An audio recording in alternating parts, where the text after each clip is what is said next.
કચ્છના મુન્દ્રામાં રહેણાંક વિસ્તારમાં જૂના મોબાઈલ ટાવર મુદ્દે ઉઠ્યો પ્રશ્ન. તપાસ અને કાર્યવાહી કરવાની માંગ.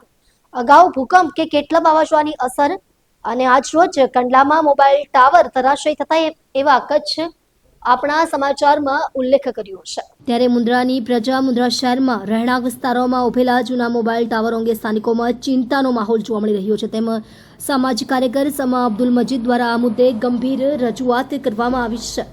તેમણે જણાવ્યું હતું કે રહેણાંક વિસ્તારોમાં આવેલા કેટલાક જૂના મોબાઈલ ટાવરો પર્યાવરણ અને માનવ આરોગ્ય માટે નુકસાનકારક બની શકે છે. જો ભવિષ્યમાં કોઈ દુર્ઘટના અથવા દુઃખદ ઘટના સર્જાય તો તેની જવાબદારી કયા તંત્ર પર આવશે તે મોટો પ્રશ્ન છે.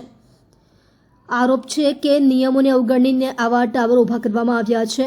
તેથી સમગ્ર કચ્છ જિલ્લામાં આવા ટાવરોની સમીક્ષા અને તપાસ કરવાની જરૂરિયાત વ્યક્ત કરવામાં આવી છે. સાથે જ જે તે વિસ્તારમાં ટાવર સ્થાપિત કરવા પહેલા સ્થાનિક રહીશોની મંજૂરી લેવાઈ હોવી જોઈએ તેવી માંગ પણ ઉઠાવવામાં આવી છે. સમા અબ્દુલ મજીદ તંત્રને આ મામલે તાત્કાલિક ધ્યાન આપીને જરૂરી કાર્યવાહી કરવા અપીલ કરી છે, જેથી આવનારા સમયમાં કોઈ અનિચ્છનીય ઘટના અટકાવી શકાય અને લોકોમાં વિશ્વાસ જળવાઈ રહે. સ્થાનિક લોકોમાં પણ આ મુદ્દે ચિંતા વ્યાપી રહી છે અને યોગ્ય તપાસ તથા સ્પષ્ટ નીતિ અમલમાં મૂકવાની માંગ તેજ બની રહી છે. સ્ટોરી પર ઠાકોર, કચ્છ.